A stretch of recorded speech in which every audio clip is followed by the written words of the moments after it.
सरल परिपथ का एक वीडियो बन चुका था। इसमें आज ये जो है दूसरा वीडियो है, पार्ट 2 है। इसके पहले ये बताया गया था कि अगर कोई सेल जो है, सेल से धारा अगर निकल रही है, सेल से धारा अगर निकल रहा है या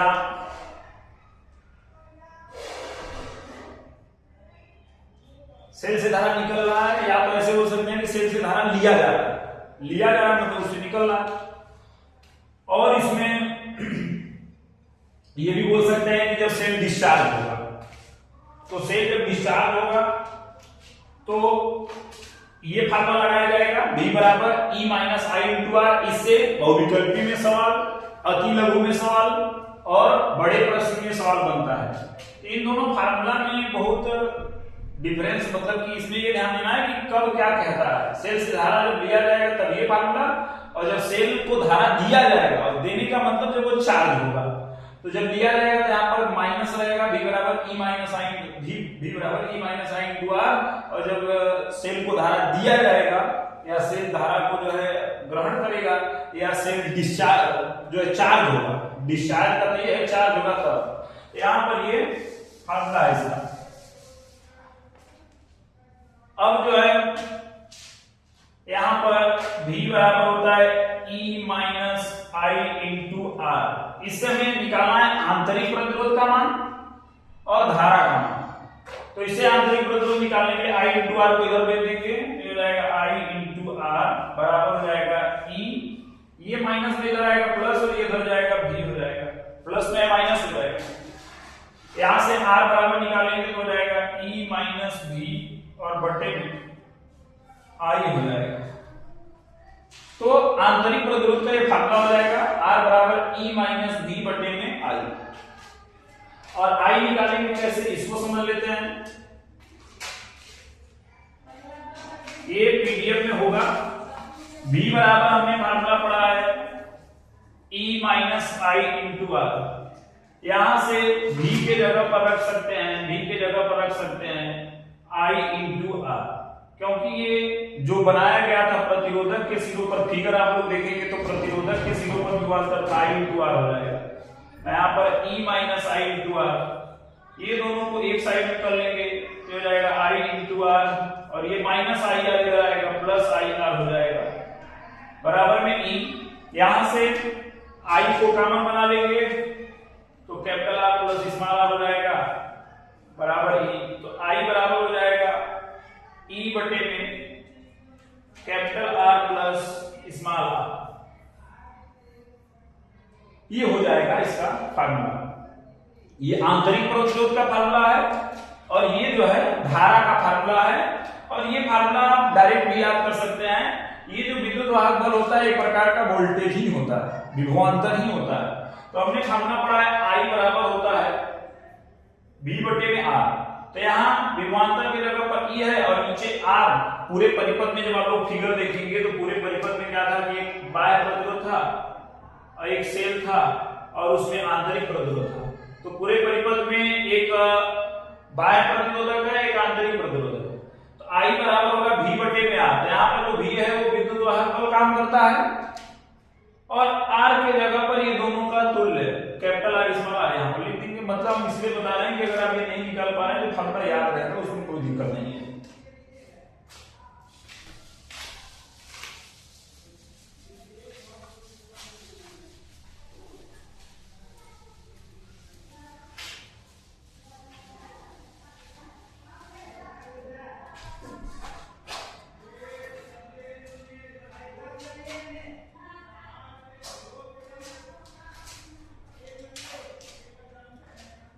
अब हम समझते हैं सेलों के संयोजन में श्रेणी क्रम संयोजन। श्रेणी क्रम सेलों का संयोजन, जैसे हम लोग पढ़े हैं प्रतिरोधकों का संयोजन, और इसके पहले संधारित्रों का संयोजन, जो पहला दूसरा पार्ट पढ़ा होगा तो वहां पर पढ़ाया गया होगा संधारित्रों का संयोजन, फिर उसके बाद प्रतिरोधकों का संयोजन। तो यहाँ पर ऐसे ही सेलों का संयोजन तीन प्रकार से, श्रेणी क्रम संयोजन, समांतर क्रम संयोजन, समांतर क्रम का अन्य नाम है पार्श्व क्रम संयोजन, और मिश्रित क्रम संयोजन। तो सबसे पहला हम देखते हैं श्रेणी क्रम संयोजन।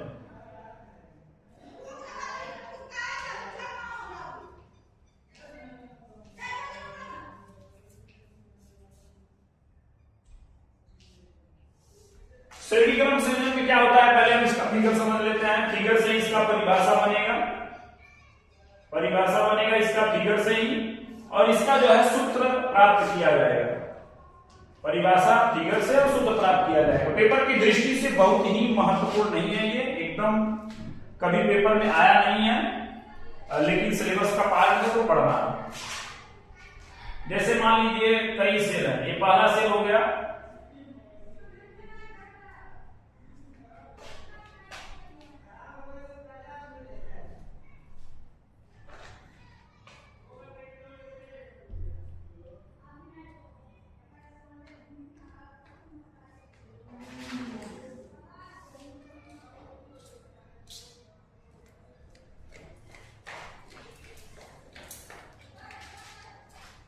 ये जो है सेल का विद्युत वाहक बल E, यहाँ भी सब एक समान सेल हैं, इसलिए सबका विद्युत वाहक बल E और आंतरिक प्रतिरोध सबका R है। ये जो है उसमें फिगर के बारे में लिखना भी होता है, और ये बाह्य प्रतिरोधक कैपिटल R है। यहाँ पर ये जो जुड़े हैं इसमें यंग सेल हैं।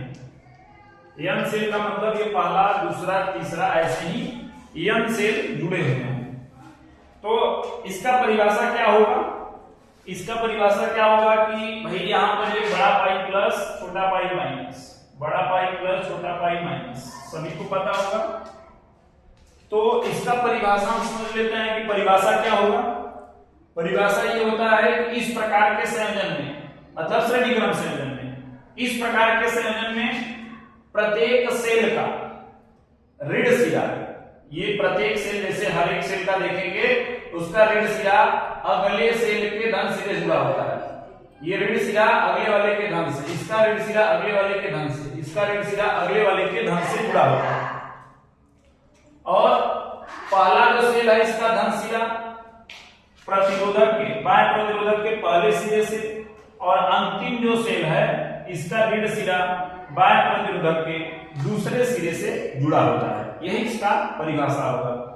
तो फिर से हम समझ लेते हैं भाई इसमें क्या क्या है। इसमें सभी का जितने सेल लगे हैं, प्रत्येक सेल का ऋण सिरा अगले वाले के धन सिरे से जुड़ा है, ऋण सिरा अगले वाले के धन से, यही परिभाषा हो जाएगा कि इस प्रकार के संयोजन में प्रत्येक सेल का ऋण सिरा अगले सेल के धन सिरे से जुड़ा होता है, और पहले सेल का धन सिरा बाह्य प्रतिरोधक, इसका नाम है बाह्य प्रतिरोधक, बाह्य प्रतिरोधक के पहले सिरे से, और अंतिम सेल का ऋण सिरा बाह्य प्रतिरोधक के दूसरे सिरे से जुड़ा होता है।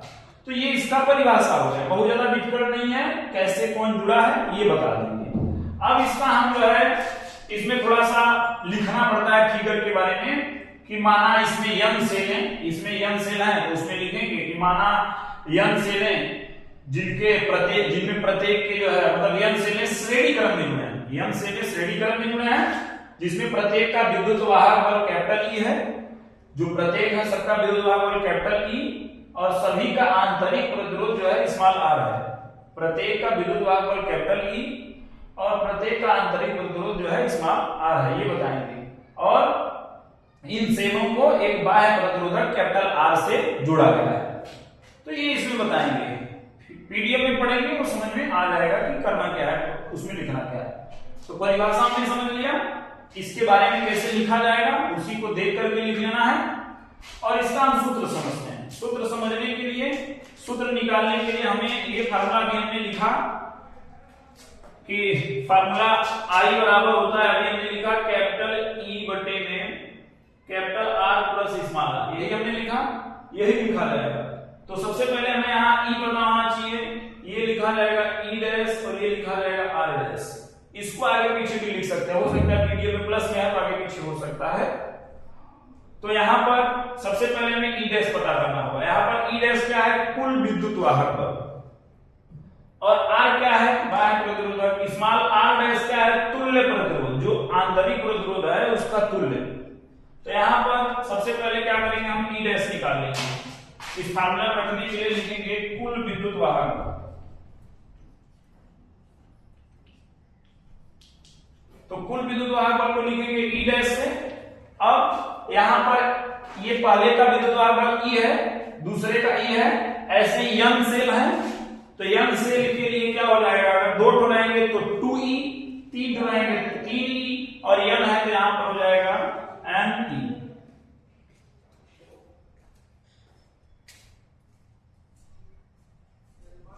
ये हो गया विद्युत वाहक बल। अब यहां पर जो है मान लेते हैं कि इसका तुल्य प्रतिरोध R डैश है, माना आंतरिक प्रतिरोधकों का तुल्य प्रतिरोध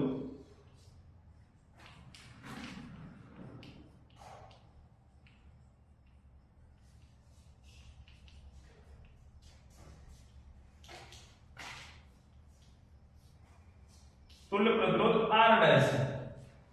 तो R डैश है, सबसे पहली बात श्रेणीक्रम में सभी जुड़े हैं और सभी को पता है कि श्रेणीक्रम का फार्मूला होता है, श्रेणीक्रम के लिए जो फार्मूला होता है R बराबर होता है R1 प्लस R2 श्रेणीक्रम का प्रतिरोधकों का।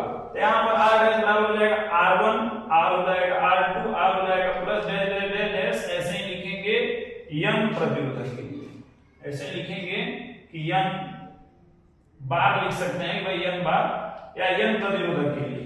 तो R जो है यहां पर या तो हम डायरेक्ट लिख सकते हैं, इसको डायरेक्ट लिख सकते हैं कि भाई यहां पर अगर एक प्रतिरोधक रहेगा तो R हो जाएगा, 2 रहेगा तो 2R, 3 रहेगा तो 3R, और 4 है तो 4, लेकिन यहां यंग बार है तो हो जाएगा N into R। तो इसमें रखेंगे धारा का फार्मूला,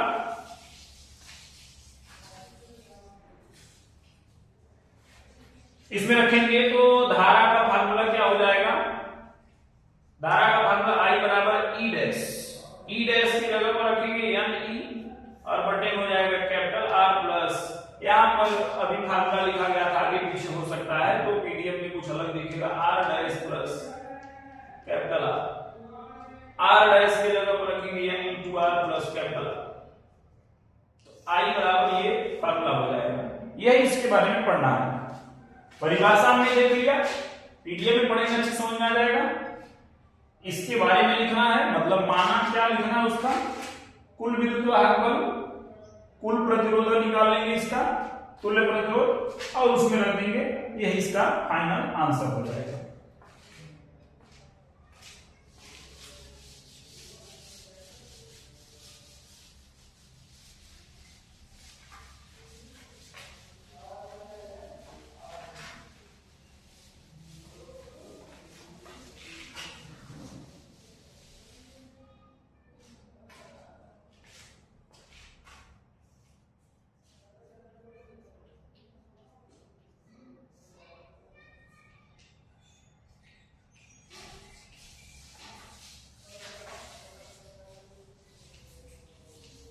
अगला नंबर हम समझते हैं समांतर क्रम संयोजन, जिसका नाम है पार्श्व क्रम संयोजन। तो इसका फिगर क्या है उसको देख लेते हैं पहले हम।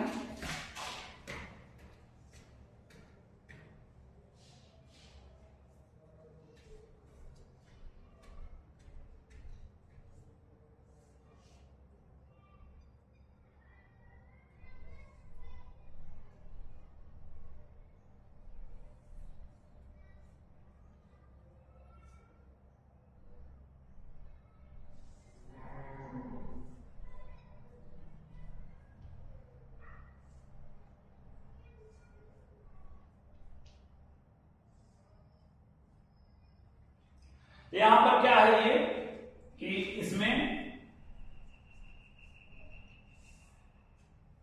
ये पहला है सेल जिसका विद्युत वाहक बल E, प्रतिरोध आंतरिक प्रतिरोध R, ये विद्युत वाहक बल E, आंतरिक प्रतिरोध R, सबका यही है। यहां पर जो जुड़े हैं ये यंग सेल जुड़े हैं और ये जो है ये बाह्य प्रतिरोधक है।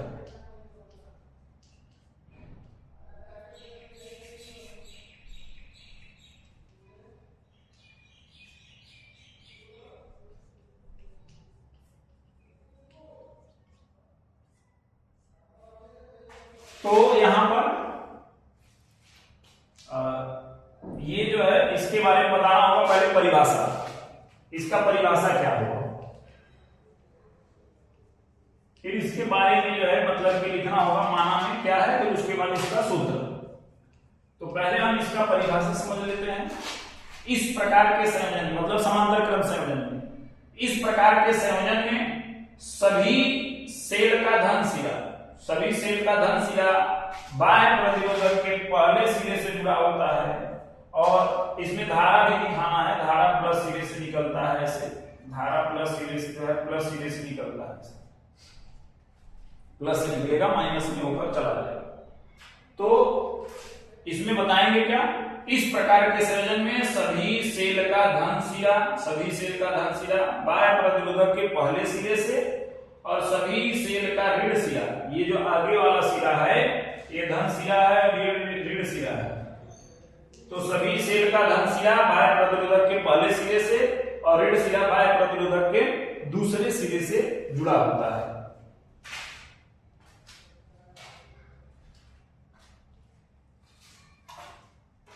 तो यहां पर परिभाषा समझ में आ गया कि इस प्रकार के संयोजन में सभी प्रतिरोधक का धन सिरा बाह्य प्रतिरोधक के पहले सिरे से, दूसरा सिरा बाह्य प्रतिरोधक के पहला सिरा जो है मतलब धन सिरा बाह्य प्रतिरोधक के पहले सिरे से और ऋण सिरा बाह्य प्रतिरोधक के दूसरे सिरे से जुड़ा होता है। तो ये परिभाषा है, कोई दिक्कत नहीं इसमें।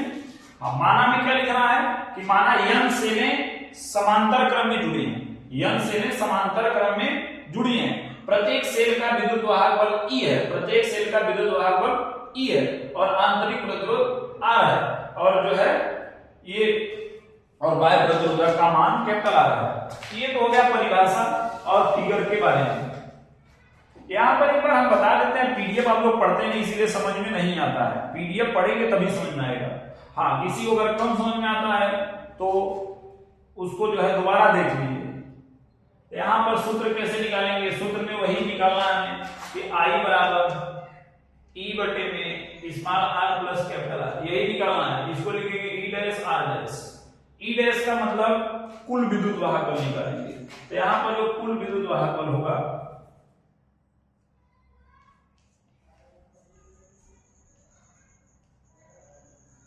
कुल विद्युत वाहक बल जिसको लिखेंगे E डैश से, तो कुल विद्युत वाहक बल क्या होगा, यहाँ पर n बार है तो ये जुड़ेगा नहीं क्योंकि समांतर क्रम में सबका विभवांतर समान होता है। समांतर क्रम में ये विद्युत वाहक बल एक प्रकार का विभवांतर ही है, तो विभवांतर सबका समान होता है। तो अगर इसमें एक का E है तो सब टोटल भी E हो जाएगा क्योंकि समांतर क्रम में जो बैटरी का विभवांतर होता है सभी में वही होता है, पर जो विभवांतर होगा वो E होगा, NE नहीं होगा। उसमें क्यों होगा, क्योंकि श्रेणी क्रम में सबका जुड़ जाता है, इसमें जुड़ता नहीं है, जो एक का है वही सबका लिख दिया जाएगा। तो कुल विद्युत वाहक बल E होगा। अगर यहाँ 5 है तो टोटल भी 5 ही होगा कुल विद्युत वाहक बल। उसके बाद कुल आंतरिक प्रतिरोध, तो यहाँ पर मान लेंगे कि माना तुल्य आंतरिक प्रतिरोध,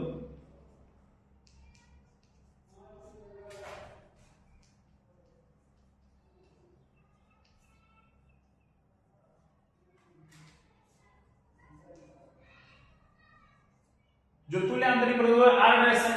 अब R डैश का मान कैसे निकालेंगे, इसमें सबसे पहले ये श्रेणी समांतर क्रम में जुड़ा है, समांतर क्रम का फॉर्मूला होता है 1/R बराबर 1/R1 प्लस 1/R2, ऐसे लिखा जाता है।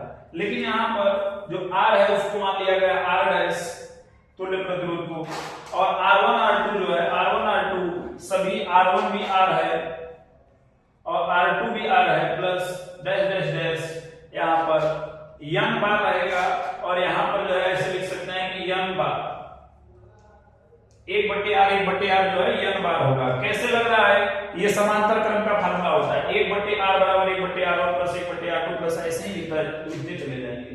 अब 1/R अगर 2 बार रहेगा तो 2/R हो जाएगा, 3 बार रहेगा 3/R, n बार है तो हो जाएगा n बटे में R। 1/R डैश बराबर हो जाएगा n/R, इसको सीधा कर लेंगे तो हो जाएगा R डैश बराबर R बटे में n, R डैश बराबर R बटे में n। अब यहां रख लेंगे इसमें कुल धारा, इसके बाद ये लिखेंगे E डैश का मान रखेंगे E, R डैश का मान रखेंगे R बटे में n प्लस ये कैपिटल R। अब ये क्या होगा, इसका एलसीएम ले लेंगे तो यहां पर ये इधर तिरछा गुणा हो जाएगा और ये ऊपर चला जाएगा, नीचे वाला जो है इसमें गुणा होकर के ऊपर चला जाएगा, तो ये हो जाएगा NE और नीचे हो जाएगा small r plus M R, ये I बराबर हो जाएगा। तो इसके पहले हमने देखा श्रेणी क्रम, अब यह है समांतर क्रम। इसमें ध्यान कहां देना है, फिगर अच्छे से बनाना है, उसका परिभाषा फिगर से लिखना है, उसके बारे में फिगर से लिखना है, और फार्मूला थोड़ा सावधानी बरतना है। कुल विद्युत वाहक पर इसके पहले यह नहीं आया था, क्योंकि श्रेणी क्रम में सब वोल्टेज जुड़ जाता है, समांतर क्रम में समान रहता है। इसको आप लोग याद करिए या समझ लीजिए।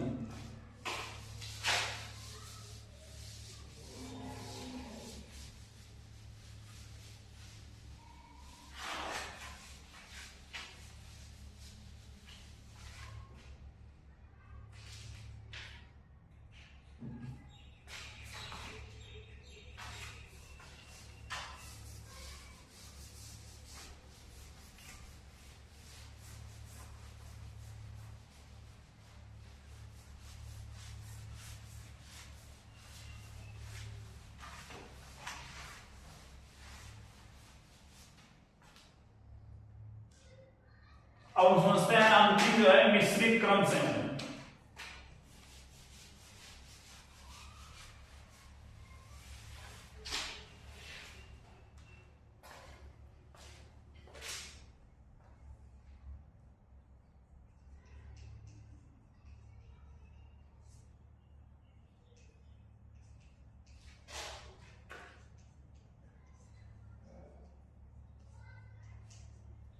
मिश्रित क्रम संयोजन, यहां पर मिश्रित क्रम संयोजन में क्या है कि भाई इसमें श्रेणी क्रम और समांतर क्रम दोनों होता है। इसके फिगर में समझना है, जैसे मान लीजिए ये पहला सेल हो गया, इसके बगल में दूसरा सेल हो गया, ऐसे ही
देखिए यह है मिश्रित क्रम संयोजन। मिश्रित इसका नाम इसलिए पड़ा है कि ये पहली पंक्ति है, इसमें यम सेल है, यम सेल है, ऐसे इसमें भी यम सेल है, और यहां पर पंक्ति है वो यम पंक्ति है, यम पंक्ति। यम पंक्ति का मतलब ये पहली पंक्ति, दूसरी, तीसरी, ऐसे इसमें यम पंक्तियां हैं, 4 हो सकती हैं, 5, 10, 20, यहां पर यम मान लिया गया। और पहली पंक्ति में यम सेल, दूसरी पंक्ति में यम सेल, ऐसे ही सभी पंक्ति में जो है एन सेल जुड़ा है। मिश्रित इसका नाम क्यों पड़ा? पहली पंक्ति में सभी श्रेणी क्रम है, दूसरी पंक्ति में सभी श्रेणी क्रम है, ऐसे सभी पंक्ति में श्रेणी क्रम है, लेकिन जो पंक्ति तैयार हो रहा है पूरा, यह है समांतर क्रम। इसका मतलब मिश्रित क्रम संयोजन में बताएंगे कि इस प्रकार के संयोजन में परिभाषा इसका जब लिखेंगे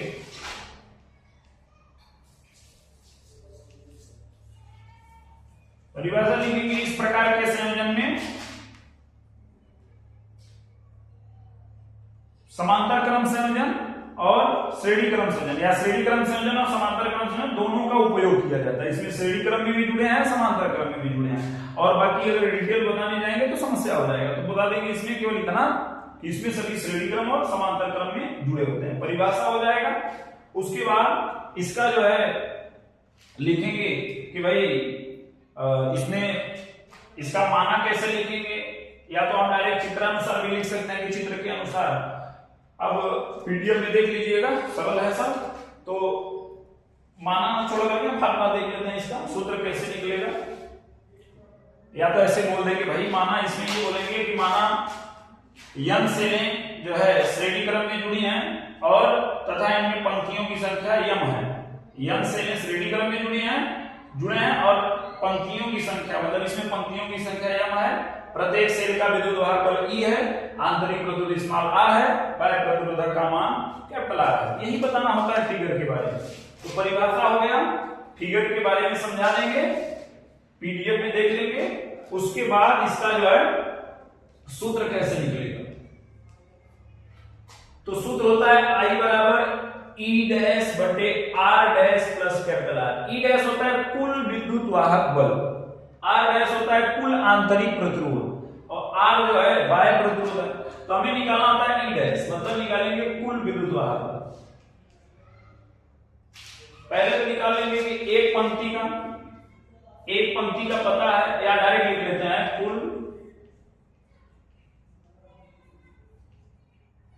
कुल विद्युत वाहक बल। कुल विद्युत वाहक बल E डैश बराबर, अब देखिए इसमें पहले का जो है आएगा NE, पहले का आएगा NE, और सभी समांतर क्रम में जुड़े हैं तो समांतर क्रम में सबका समान होगा। पहले का NE आएगा, क्यों? दूसरे का भी NE आएगा, सबका NE आएगा। लेकिन सभी समांतर क्रम में जुड़े हैं, इसका मतलब जो तुल्य विद्युत वाहक बल है, कुल विद्युत वाहक बल निकल आएगा वो NE आएगा। पहले का NE आया, दूसरे का NE, सब समांतर क्रम में जुड़े, तो समांतर क्रम में जुड़ता नहीं है, एक जो है वही सबका हो जाएगा और वही कुल भी होगा।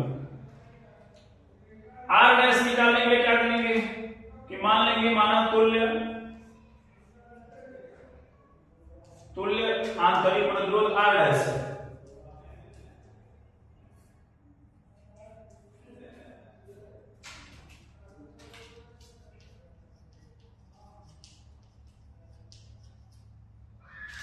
तो तुल्य आंतरिक प्रतिरोध R डैश से कैसे निकालेंगे।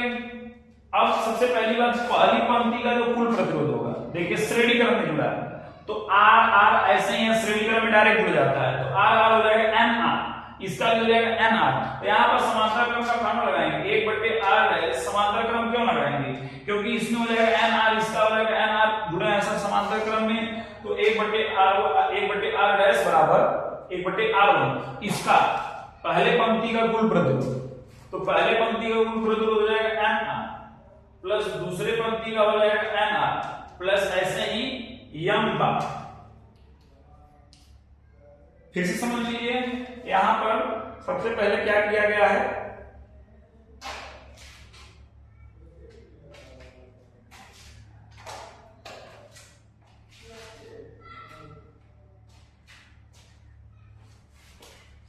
सबसे पहले यहां पर क्या किया गया है कि मिश्रित क्रम संयोजन में ऊपर वाला श्रेणी क्रम में है, तो इसका जो कुल प्रतिरोध होगा वो जोड़ दिया जाएगा। 1R 2R ऐसे NR है, तो NR आ जाएगा इसका कुल प्रतिरोध। अब सब समांतर क्रम में जुड़े हैं, समांतर क्रम का फॉर्मूला लगा करके 1/R डैश हल कर लेंगे। 1/R 1/NR 1/NR 1/NR 2 बार रहेगा तो हो जाएगा 2/NR, 3 बार रहेगा 3/NR, m बार है तो हो जाएगा m/NR।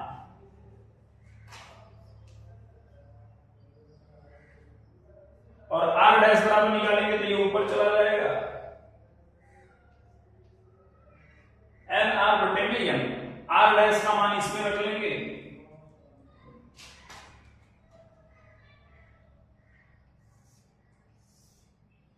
यहां पर I बराबर हो जाएगा धारा, E डैश का मान हो जाएगा NE।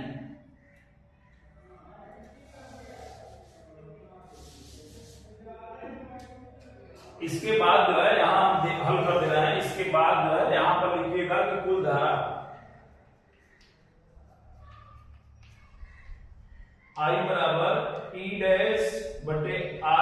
Dash plus are.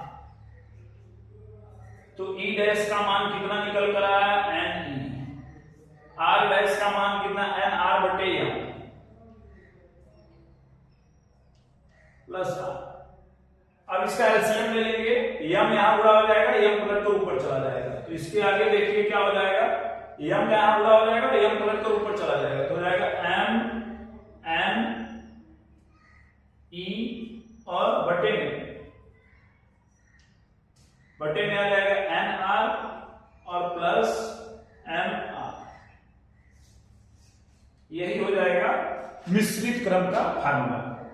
तो फिगर के बारे में लिख लेंगे देख करके, ये फार्मूला कैसे निकलेगा इसको जो है पीडीएफ में देख लेंगे, सब समझ में आ जाएगा।